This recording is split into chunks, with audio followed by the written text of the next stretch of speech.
সকাল সকালই মা শুরু হয়ে গেল জামা কাপড় ভাঁজ গোছানো। একজন বসেছে এখন টিফিন করতে, আর ওইদিকে টিভিটা মনে হয় চালিয়েছে। আর এখন সকাল বলতে বেজে গেছে 10:30 এই। আর আমি এখানে খানিকটা আমি গুছিয়েছি কিছু কিছু জিনিস, দুনিয়া শুধু ধোয়া হয়েছে আর শুধু এক জায়গাতে শুধু জাবড়া করে রাখা হয়েছে। এরকম হচ্ছে একটা পরিস্থিতি। গুড মর্নিং তোমাদের সবাইকে, তোমরা সবাই কেমন আছো? আশা করি ভালো আছো, আমরাও সবাই ভালো আছি। তো কি বলবো, দেখতেই পেলে মা এখন জামা কাপড় ভাঁজ করছে। এইদিকে আজকে মনে করো এই রান্না বান্না ওইদিকে সমস্ত কিছু যোগাযন্ত্র হয়ে গেছে, কিন্তু এখন অব্দি রান্নাটা বসানো হয়নি। আর সবচেয়ে বড় কথা, তোমরা কে কে ভোট দিয়েছো বলো তো? এই দেখো আমরা কিন্তু ভোট দিয়েছি। আমার মায়েরটা দেখিয়ে দিচ্ছি, দেখিয়ে দাও। আমরা কিন্তু সবাই কিন্তু ভোটার।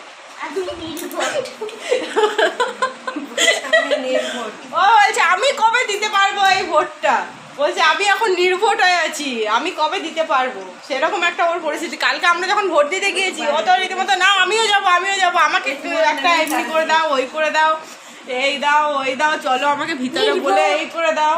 আমি বলছি তোমার যখন সময় হবে পেন দিয়ে আমাকে তাহলে দাগ দিয়ে দাও। তো ও নিজে নিজে কি করেছে, মার্কার যে পেনগুলো হয় সেগুলো দিয়ে নিজের আঙুলে নিজে দাগ দিচ্ছে। তো ভোট দিলে তো মানুষ একটা আঙুলে দাগ দেয়, ও 2-3টেতে দাগ দিয়ে দিচ্ছে। ও যে বেশি বেশি ভোট দিয়েছে, যদি বা ওর এই সম্বন্ধে এখন অব্দি নলেজ নেই, ভেবেছি কি 2-3টেটা দিয়ে দিলে বেশি বেশি ভোট পাওয়া যায়। তো কি আর বলবে, এই হচ্ছে পাগলের একটা সংসার। বাচ্চা তাহলে গেল বলছি, এই হচ্ছে একটা পাগলের সংসার, মানে কোনো কি বলবে আর। এই তো বলে বাচ্চা। তো চলো মায়ের সঙ্গে সঙ্গে আমিও হাতে হাতে একটুখানি জামা কাপড়গুলো গুছিয়ে দিই, তারপরে রান্নাবান্নার দিকে যাওয়া যাক। বাবা বাজার ফাজার সব কিছু করে দিয়েছে, সব কিছু এদিকে কাটা বাচ্চা সব রেডি, শুধু চাপাবো আর নামাবো, বুঝতে পারলে? বেশি কিছু রান্না নেই, একদম শর্টকাট রান্না। আজকে শর্টকাট রান্না, শর্টকাট হবে না, তাও বেশি হয়ে যাবে। সবচেয়ে বড় কথা আমাদের বাগানের নিজেদের লাগানো না সরি, মানে কুমড়ো খেয়ে কুমড়োর বীজ ছুঁড়ে ফেলেছি, সেই কুমড়ো গাছে মানে সেই বীজ দিয়ে কুমড়ো গাছ হয়েছে। তো ওটা তো কুমড়ো হবে না, আশা আছে যে ওতে কোনো কুমড়ো টুমড়ো কিছুই হবে না। তো ওই কুমড়ো গাছটাকেই মা কেটেছে, আজকে শাক রান্না হবে। আর বাদ বাকি অনেক গাদাখানি কুমড়ো গাছ হয়ে রয়েছে, তো কী আর বলবো। চলো চলে আসলাম রান্নাঘরে, আর মা এখানে পটল ভাজা বসিয়ে দিয়েছে। তো আজকে রান্নাবান্নাগুলো মাই করছে, আমি ওদিকে একটুখানি কাজ করছিলাম বলে। তো এর মধ্যে এই যে উচ্ছে ভাজা হবে, উচ্ছে কেটে নিয়েছে গোল গোল করে। আজকে আর উচ্ছেটাকে আর ভাপানো হয়নি, বলেছে এমনি কেটে দেবো, দূর অত সময়ের খুব অভাব। আর এখানে মাছ রয়েছে, মাছে এখন অবধি কোনো কিছুই এখন তো করা হয়নি। ও আর সবচেয়ে বড় কথা, ভেন্ডি সিদ্ধ, ভেন্ডি আলু সিদ্ধ দেওয়া হবে ভাতে। আর মা হচ্ছে এখানে যে পেঁয়াজ কাটাকুটি করছে।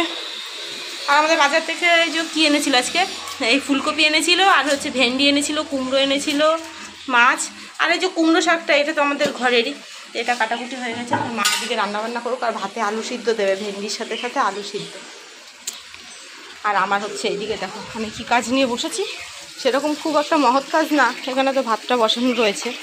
এই যে ঘরে যত কৌটোগুলো ছিল, বিস্কুটের কৌটোগুলোকে খালি করলাম, খালি করে এগুলোকে একটুখানি ধোয়া মাজা করবো বলে, ব্যাস এটাই আমি করছি বলে তাই জন্য মাকে বললাম যে তুমি একটু রান্নাগুলো করো। তো মাই আজকে রান্না করুক, আজকে মায়ের রান্নাটাই খাওয়া হবে। আর এদিকে দেখো মায়ের পুরো রান্না বান্নার একদম পুরো তোড়জোড় লেগে গেছে। এখানে দুধ গরম, এখানে টিফিন হবে, এখানে মাছ ভাজা বসিয়ে দিয়েছে, ওদিকে মাছ ভাজা হয়ে গিয়েছে। আর এখানে হচ্ছে টিফিনের জন্য ডিম ভুজিয়া করা হবে। আর এই টিফিন করতে করতে কটা বাজে, এখন যে দুধটাও গরম করা হয়নি। আজকে কাজকর্মে এত মানে দেরি হচ্ছে। লোক এসেছিল সকালবেলা দিয়ে। আর এই এখন টিফিন করব কটা বাজে বলো তো? বাজে এখন 11:30। আর এখন যদি রেডি হয়নি টিফিন রেডি হতে আরও খানিকক্ষণ সময় লাগবে। কী আর করা যাবে, কিচ্ছু করা যাবে না। আর গলাটার অবস্থা একদম বাজে হয়ে গেছে, এই ঠান্ডা গরম লেগে। কে জানে বৃষ্টি হবে কি না। কদিন তো বেশ ভালোই দুমদুমাদুম বৃষ্টি হলো, তারপরে আবার দিল গরম, আর পারা যাচ্ছে না। বৃষ্টি হলেও অশান্তি, তখনও ভগবানকে বলছি কেমন এত বৃষ্টি দিল, বাইরে বেরোতে পারছি না। আর গরম হলেও ভগবানকে কথা শুনতে হচ্ছে। তো মাছের ঝাল হবে, আর কুমড়ো শাক, আর তো ওই যে ভাজাভুজি, এই সমস্ত কিছু এসছে এর মধ্যে। তো মা এই দিনটা পুজো করে নিই, আমি খাওয়ার জন্য অপেক্ষায় আছি, কতক্ষণে হবে। অনেক দিন পর ওনাকে তেলিয়ে আজকে পুজোটা দেওয়া করালাম, যেহেতু আমাদের আজকে কাজে খুবই দেরি, সেটা তোমাদেরকে আগেই আমি বলেছি। তো বলার পরে হ্যাঁ, তো পুজো দেবে মানে ফুল তুলে দেওয়া, থালা বাসন ধুয়ে দেওয়া, সব কিছু আগে বলতে হতো না, আগে এমনিতেই দিয়ে দিত পুজোটা। আর এখন বলে তাকে তারপরে কাজকর্ম করাতে হয়, তার এরকম একটা পরিস্থিতি। আর এদিকে ফ্যান চালিয়ে পুজো দিচ্ছে, এখন অবধি ধূপকাঠি প্রদীপ কিচ্ছু জ্বালায়নি। আর এখানে হচ্ছে কাজগুলো কি হয়েছে কত দূর। মা ওইদিকে ওই যে কাজবাজ করে ওইদিকে হচ্ছে থালা বাসনগুলো রয়ে গেছে, সেগুলো এখন বাদ বাকি ধুচ্ছে। তখন দেখে তো ধোয়া মাজা হচ্ছেই। আর এখানে অবশেষে আমার রয়ে গেছে শুধু মাছের ঝালটা হওয়া, তো ব্যাস ঝোলটা একটুখানি ফুললে বাড়ি হয়ে যাবে। আর এখানে 2-4টা থালা বাসন আছে, সেগুলো আমি ধুয়ে নেবো ফটাফট করে, আর রান্নাঘরটা একটুখানি পরিষ্কার করব, ব্যাস। তাহলেই আজকের মতন আমার কাজ মানে এবেলার মতন এখন অবধি শেষ। তারপর জানি না বিকেলবেলাতে কীরকম বৃষ্টি হবে কি হবে না, সেটা আমার এখন অবধি জানা নেই। তবে হলে একটু শান্তি পাওয়া যেত। এত গরম না, সত্যি কথা আর পারা যাচ্ছে না। মানে সে গরমটা যে কীরকম গরম লাগছে, এটা কে যাচ্ছে রে ভাই মুখ চোখ বেঁধে, সেটা আমি বুঝতে পারলাম না এখন অবধি। মনে হচ্ছে তো আমাদের এখানকার নয়, যাই হোক। তো চলুন তবে এবার খাবার খাওয়া যাক। অনেক কষ্ট করে তো সারাদিন এত রান্না করা হয়, তো খাবারটা না খেলেও নয়। আর এখন সত্যি কথা বলতে খিদেও পাইনি, যেহেতু তখন টিফিন করা হয়েছিল, যার কারণে এখন অত বেশি খিদে পাচ্ছে না। তো ভেবেছিলাম যে শুয়েই পড়বো, বিকেলে উঠে খাবারটা খাবো, কিন্তু মা বললো না, অল্প কটা হলেও খেয়ে নে। আর এখন কটা বাজে বলো তো, ভাত খেতে খেতে বেজে যাচ্ছে এখন এই 2:30টার সময়তেও এখন পুরোপুরিভাবে খিদে পাইনি। কিন্তু কিছু করার নেই, খেতেই হবে, নিয়ম যা। দুপুরবেলার খাবার দুপুরবেলাতেই খেতে হবে। তো চলো। আর হচ্ছে বিকেলবেলা ঘুম থেকে উঠতে না উঠতেই এই যে লেগে পড়লাম আবার সেই রান্নাবান্নায়।